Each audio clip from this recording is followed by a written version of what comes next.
Hablemos de crisis, hablemos del Parlamento, hablemos de instituciones, hablemos de políticos y concejales que aspiran a ser superpoderosos y por supuesto, también vamos a hablar de la universidad. Empezamos el laberinto de esta semana. La Voz Universal TV presenta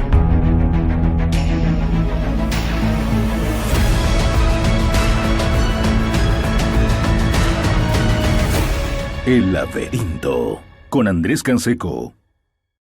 Seguramente muchos de ustedes o muchos de sus familiares han estado estas semanas preguntándose hacia dónde va el país. Siempre se dice que los precios son señales de algo. La misma teoría económica manifiesta que son señales de información de algo, no necesariamente conocimiento. Sin embargo, no es solamente la cuestión del tomate, que es coyuntural en esta situación, sino en general todo lo que ocurre con la canasta familiar, todo lo que ocurre con el desabastecimiento de carburantes y en general la incertidumbre que hay en este país sobre la pregunta ¿qué pasará? Es casi sintomático, pero también algo muy grave, como en las reuniones familiares, de amigos, inclusive profesionales, la pregunta es ¿y qué va a pasar ahora? ¿Qué vendrá? Mucho más viendo cómo han estado algunos de los países vecinos, cómo están otros empezando a salir hacia adelante de a poco y están en esa disyuntiva. En Bolivia tenemos todavía mucha incertidumbre, insisto, puede parecer a ratos hasta gracioso porque la gente lo utiliza de una manera de hacer frente ante esta situación, el humor, es lo que pasa con el tomate, pero en realidad es algo muy complicado y no pues por el tomate en sí, eso es algo que hay que sacarlo. Es en realidad la suma de varios factores de los que se van acumulando en cuanto a la economía. El tipo de cambio, la escasez de dólares, toda esa complejidad que existe y ante la que el gobierno, lejos de tener respuestas, viene empeorando más. Viene empeorando y además viene pateando el problema meses con el asunto de algunos dólares que consigue. Seguramente de alguna manera logrará patearlo hasta después de las elecciones, porque así es, pero como todo en esta vida tiene su tiempo, le llega la hora. Y lo que ocurre es que en algún momento nos va a tocar, y si por alguna razón no nos toca, a la siguiente generación le va a tocar pagar las cuentas de esta irresponsabilidad.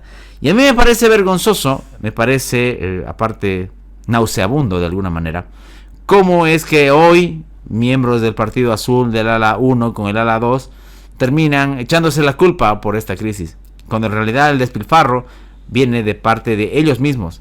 Ya nadie se acuerda de las canchas de pasto sintético que regalaba Evo Morales en pueblos perdidos, en rincones inhóspitos. Nadie se acuerda de las obras innecesarias. Nadie se acuerda del museo de Evo Morales pagado por los impuestos de los bolivianos. Y nadie se acuerda incluso como otros países cuando no estaban en crisis eran cómplices de esta situación, de haber vuelto a la gente dependiente del Estado.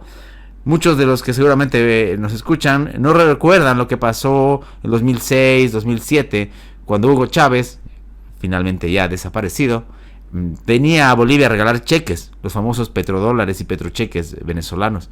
Los daba a las alcaldías a cambio de comprar conciencias. Y es así como después no tiene ese país cómo subsistir, porque sus gobernantes irresponsables, entre otros países, venían aquí a regalar ese dinero. Ese mismo espíritu nefasto que compraba conciencias y que volvió a la gente dependiente del rentismo, lo tenemos ahora en Bolivia. En algún momento se tienen que acabar las subvenciones, en algún momento los bonos van a tener que dejar de pagarse. Y el problema es que el daño que se le ha hecho no solo a la economía, sino a la mentalidad boliviana es terrible. Si ya con la revolución de 1952, y miren que estamos lejos, ya desde ese tiempo han pasado 72 años, se creó esta mentalidad estatista boliviana, lo que ha ocurrido desde 2006 hasta el 2014 y en este último tramo hasta el 2019 y 2020, seguramente dentro de algunos años también será de estudio.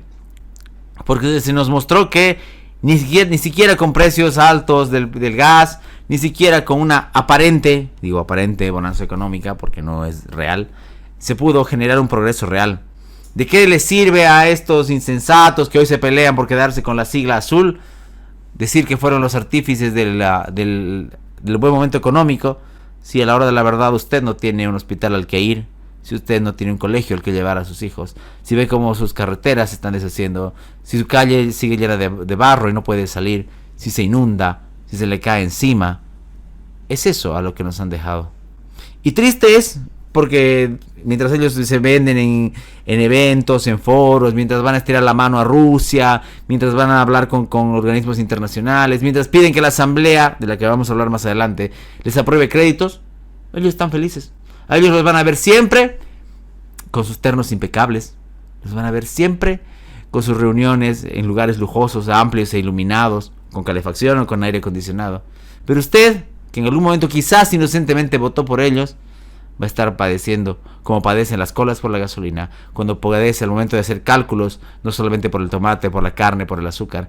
Cuando no haya cómo solventar a su familia, usted también va a ser el que va a sufrir. Ellos no, ellos van a estar bien asegurados con el dinero de sus negociados. Y eso es lo más triste, que como siempre, y digo como siempre, la mentira socialista se instala y deja a los que supuestamente tenían que apoyar todavía en la mayor miseria.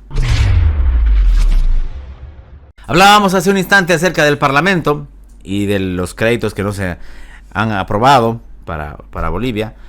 Y en realidad, esta cuestión de los créditos es bastante irresponsable también. Fíjense cómo el discurso presidencial ha cambiado y hoy dice que ya no es un país estable con la economía blindada, de la que hablaban hace algunos años, sino que es un país que todavía tiene capacidad de endeudamiento. Y lo dicen así.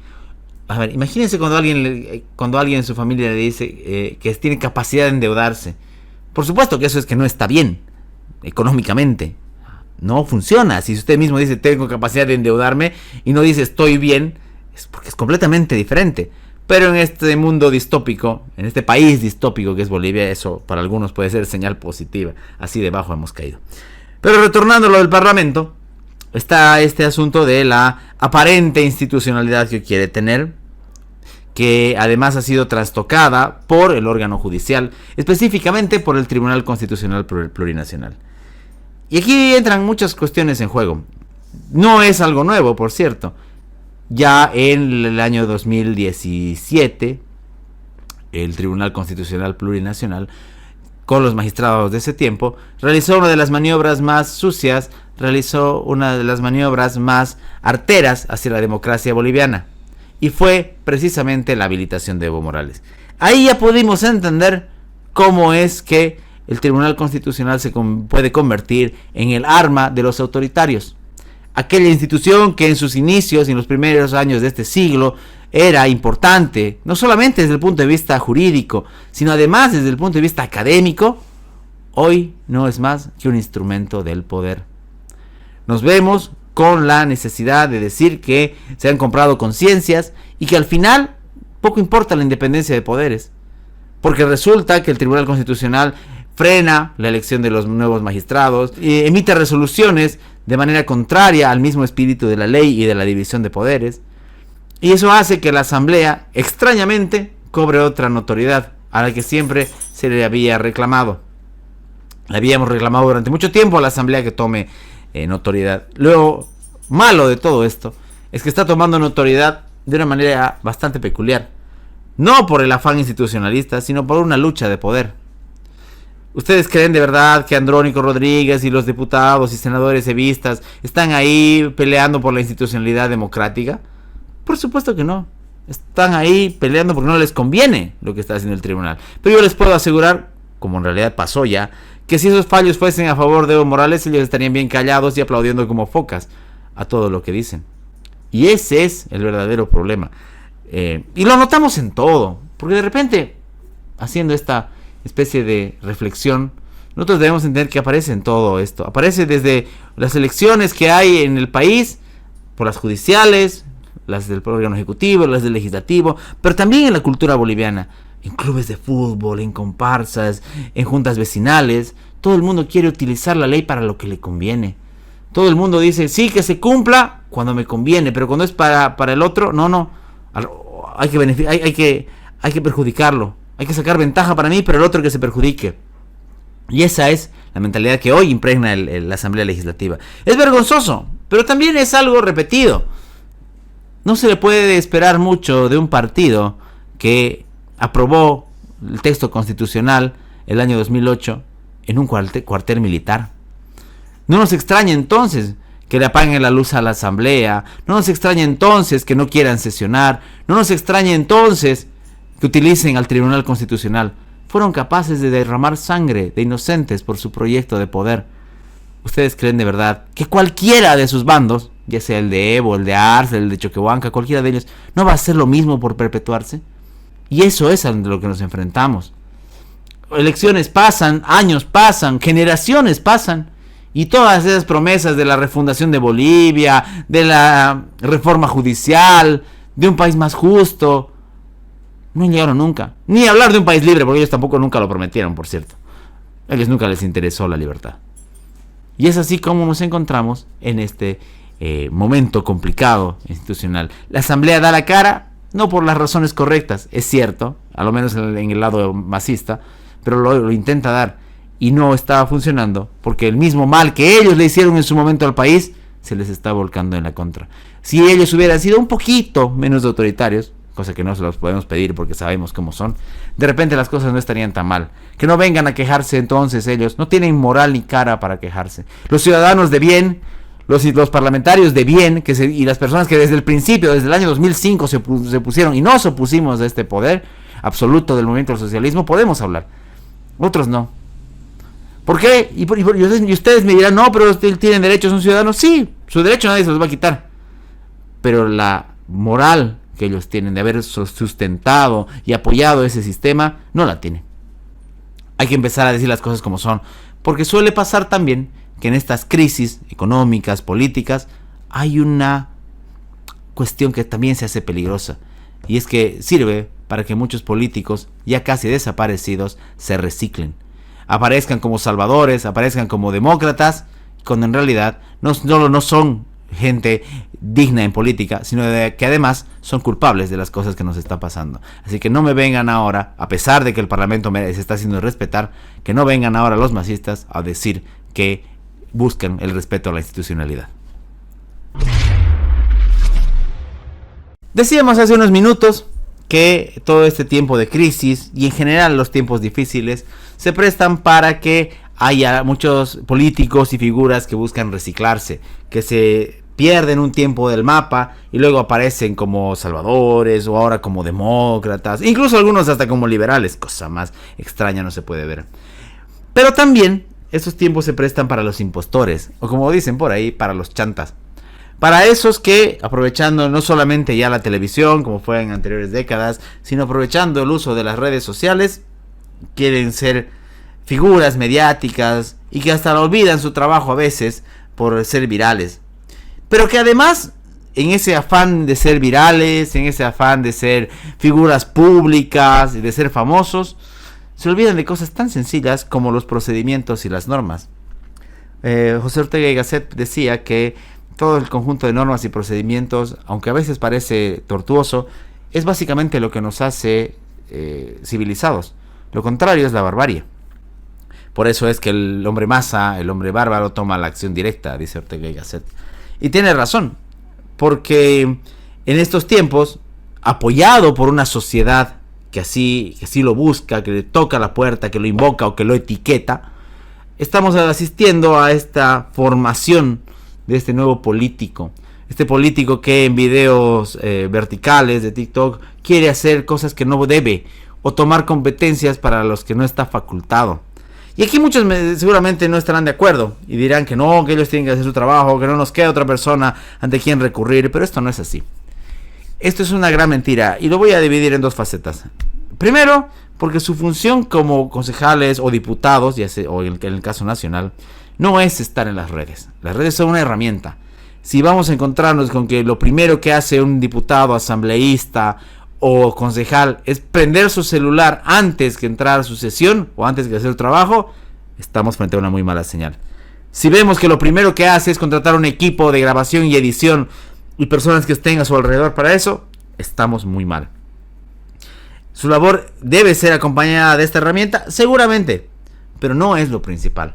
No podemos construir políticos a base de TikTok. No funciona así. Por más de que aparezcan haciendo cosas buenas, que hay que reconocerlo a veces, no puede ser eso lo central. Yo sé que son tiempos extraños, yo sé que son tiempos ya ni siquiera líquidos, para recordar a Bauman. Son tiempos confusos, son tiempos de vapor. Pero no quiere decir que retrocedamos en el nivel intelectual o de análisis de los políticos. Si antes teníamos en la televisión, en la radio, herramientas para que estos se hayan construido, hay varios diputados que se construyeron en base a 2-3 programas de televisión nocturnos. Hoy son las redes sociales. Y esto es peligroso. Es peligroso porque empezamos a perder el sentido de lo que ellos tienen que hacer. Y esto se relaciona con el segundo punto. Porque además ellos pierden el sentido de lo que estaban facultados o no para hacer. Y específicamente me refiero al tema de las competencias. Y de la sociedad, insisto, que reclama esto. El otro día veía cómo había en una publicación de la Universidad Autónoma Gabriel René Moreno, de algunos estudiantes, de lo que también hablaremos más adelante, que había una queja por los precios de los kioscos en los predios universitarios. Y fue gracioso porque gran parte de los universitarios y personas que comentaban empezaban a etiquetar a un concejal para que vaya a controlar los precios. Así de ridículo es nuestra realidad, así de ridícula es nuestra realidad. Porque se nos olvida primero que no tiene nada que ver ese sujeto con los precios, que no tiene poder, no tiene competencia para ir a fijar los precios, y que nadie debería tenerla en realidad si hablamos del libre mercado. Pero bueno, no tiene cuestionamiento para ser él como concejal. Y por eso digo que vivimos en una burbuja, o en una... Se decía antes que la caja negra por la televisión nos dejaba ciegos. Ahora parece que el teléfono también nos está dejando tontos. Porque cuando vemos los videos de los concejales entrando a restaurantes, la gente empieza a crear en su imaginario que él hace el operativo. Y la verdad, él no tiene competencia para hacerlo. Y en los videos se ve claramente que quienes hacen esos operativos son los de la unidad correspondiente del gobierno municipal, que tienen capacidad legal para hacerlo. Tienen competencia para hacerlo. Lo que hace el concejal es acompañar y controlar que ellos cumplan su trabajo. Hasta ahí estamos bien. Pero un concejal no tiene que ocuparse de las balanzas. Un concejal no tiene que ocuparse de los precios del tomate en el mercado. Un concejal no tiene por qué ocuparse de los precios de los kioscos de la Universidad Autónoma Gabriel René Moreno.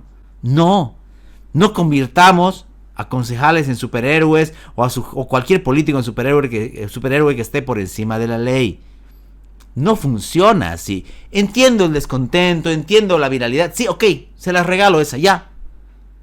Pero lo que no voy a entender y no voy a tolerar es que se haga un capital político a partir de cuestiones que no son su competencia. Lo complicado para nosotros es que luego no va a haber quien revierta esto. Porque así como en su momento hemos creado alcaldes omnipotentes y hemos creado presidentes omnipotentes, luego habremos creado concejales asambleístas abusivos. Si un día se empieza a hacer más profundo esto de los diputados o concejales que están yendo más allá de sus atribuciones, no nos podremos quejar. Porque nosotros mismos como sociedad habremos engendrado eso. Y encima lo habremos engendrado no solamente desde la necesidad de que alguien haga algo, sino desde la más profunda estupidez. Lo mismo, hace unos meses veía un problema que pasaba, que había en Roboré con la contaminación de las aguas, de aguas calientes. Y la gente etiquetaba a un concejal del municipio de Santa Cruz de la Sierra. De verdad, ¿por qué no nos tomamos 2 segundos para pensar en lo que hacemos, en lo que escribimos? Es un municipio completamente diferente, donde el concejal no tiene atribución ninguna. Como tampoco tiene atribución para ir a controlar los precios de los tomates o de los kioscos de la universidad. No creemos desde la ignorancia figuras políticas que quizás tienen intenciones nobles, aunque para mí siempre ya les he dicho, hay que desconfiar de los políticos. Porque otras personas dicen, no, lo que pasa es que como las denuncias no funcionan, hay que usar el internet. Ok, perfecto. Pero eso no quiere decir abandonar las acciones legales, abandonar las interpelaciones, abandonar las peleas, en el buen sentido de la palabra, en el consejo, que es donde tienen que darse. Las fiscalizaciones seguir, el seguimiento de los procesos hacer. No es crear políticos de TikTok. Porque eso es peligroso. Insisto, porque se hace desde la desesperación y desde la ignorancia. Y además desde el antojo que tienen muchos de imitarlos. Así como en algún momento en este país empezaron a imitar y aparecieron muchos de Milei de mal gustos locales, ya estamos empezando a ver cómo los concejales se copian a sí mismos. El otro día pasábamos por la plaza y había 3-4 concejales en la noche de museos filmándose. ¿Qué, haciendo qué? ¿O para qué lo hacían? No lo sé. Pero ahí estaban. Y eso es lo que hemos engendrado, lamentablemente. Pensemos bien un poquito, así como también tenemos profundamente que pensar por quién votar. También pensemos a quién seguimos y a quién hacemos virales, o a quienes llamamos influencers, o peor aún, influencers políticos en estos tiempos.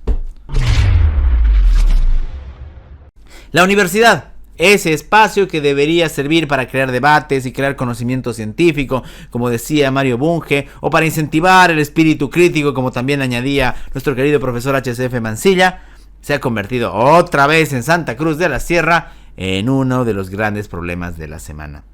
Denuncias van, denuncias vienen, audios, ese chisme no lo voy a tocar porque no me corresponde.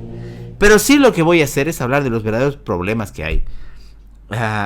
Todo este problema que hay con docentes que no cumplen horario, con los abusos hacia los estudiantes, con el maltrato, con las malas condiciones de aulas, de administración, de inscripciones, todo eso que el estudiante de la Universidad Autónoma Gabriel Hermano lo conoce y lo ha vivido en carne propia. Todo eso es consecuencia de un mal manejo. Y alguien dijo alguna vez que, recientemente en todo caso, un amigo lo decía, que la persona que quiere poner orden en este país y gobernarlo no puede siquiera poner orden en la universidad. Y creo que tiene razón. Porque resulta que todo esto habría que ser muy inocente, muy cándido, para pensar que es la primera vez que pasa, para pensar que nadie sabía cómo se manejaban las cosas, en fin. Y aquí también tienen que hacer un mea culpa los estudiantes, porque ellos también eligen a sus dirigentes, eligen a su rector, ellos también votan y son parte de esa estructura, al menos los que se encuentran en un nivel dirigencial. La verdad es que si hacemos una especie de revisión de las noticias en lo que va de estos primeros casi 6 meses del año, ¿cuántas veces ha aparecido la Universidad Autónoma Gabriel Hermano Moreno en titulares por cuestiones relacionadas a la academia, a la ciencia o al conocimiento? ¿Y cuántas ha aparecido por escándalos? Creo que ganan por goleada los escándalos. Y es triste. Me comentaban y me discutían que yo no tenía derecho a hablar de la universidad porque había estudiado en una privada. Cosas estúpidas. Pero además, porque todos tenemos derecho. Primero porque es pública, ya lo hemos dicho 1000 veces, se sustenta con el dinero de todos los ciudadanos. Y además porque tiene una incidencia social. Es muy peligroso lo que puede pasar con las elecciones universitarias, sobre todo con la cruceña. Tanto en el estamento estudiantil como en los catedráticos y en el rector. Porque es una universidad que maneja mucho dinero y por lo tanto maneja mucha gente y mucho poder. Y ese círculo de poder, casi esa rosca, casi esa logia de poder, termina siendo justamente la cómplice, termina siendo la que encubre todos estos abusos de decanos, jefes de carrera, docentes, que a la hora de la verdad nunca pagan. Y los estudiantes, y en esto no los estoy justificando, pero no les queda otra cosa que quejarse. Y a veces tienen que soportar las represalias de hacerlo. Y todo esto se debe a que justamente se ha trastocado este sentido de la universidad. Se ha convertido en una especie de escenario, primero para lucrar, lamentablemente, y segundo para hacer política. Qué casualidad que de ahí hayan salido varios rectores que luego han sido ministros, luego hayan sido, y peor aún, de los regímenes más ridículos, y que ahora busquen ser políticos. Es particularmente peligroso, insisto, más allá del caso de lo que ha ocurrido con este decano de la Facultad de Humanidades, lo que está ocurriendo, sino con todo el funcionamiento de la universidad. Desde que uno entra a la universidad a dar una charla, a visitar, o los estudiantes que entran a estudiar, que cada vez se nota que las cosas no están funcionando bien, que estamos en el siglo XXI, estamos en el año 2024, y como decíamos el otro día en un video más corto, en vez de subirse, ha retrocedido en el ranking de la universidad. La excelencia académica parece ser una cuestión solamente demagógica, insisto, tanto como para profesores, salvando algunos muy buenos por supuesto, como para muchos alumnos.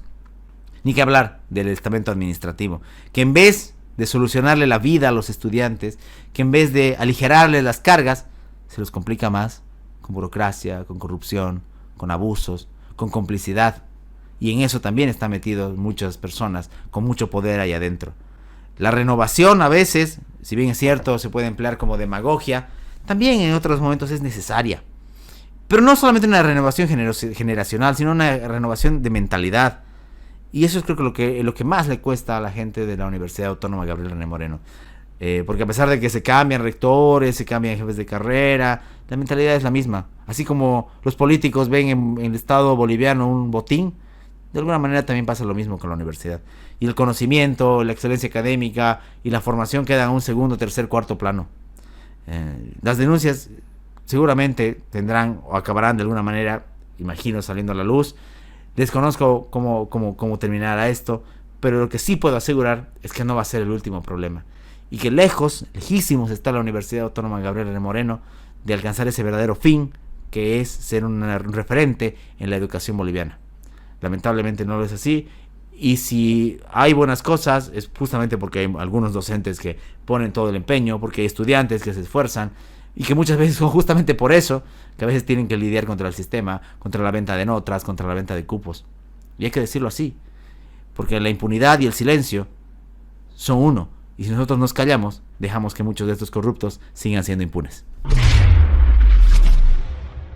Terminamos así el programa de esta semana. Quiero agradecerles a todos por su atención, por habernos seguido tanto a través de nuestras plataformas, nuestras redes sociales, tanto por televisión como por radio. También agradecer a La Voz Universal, que siempre nos está apoyando. Mi nombre es Andrés Canseco. Nos volveremos a encontrar la siguiente semana en otro laberinto. Que tengan un muy buen descanso. El Laberinto con Andrés Canseco.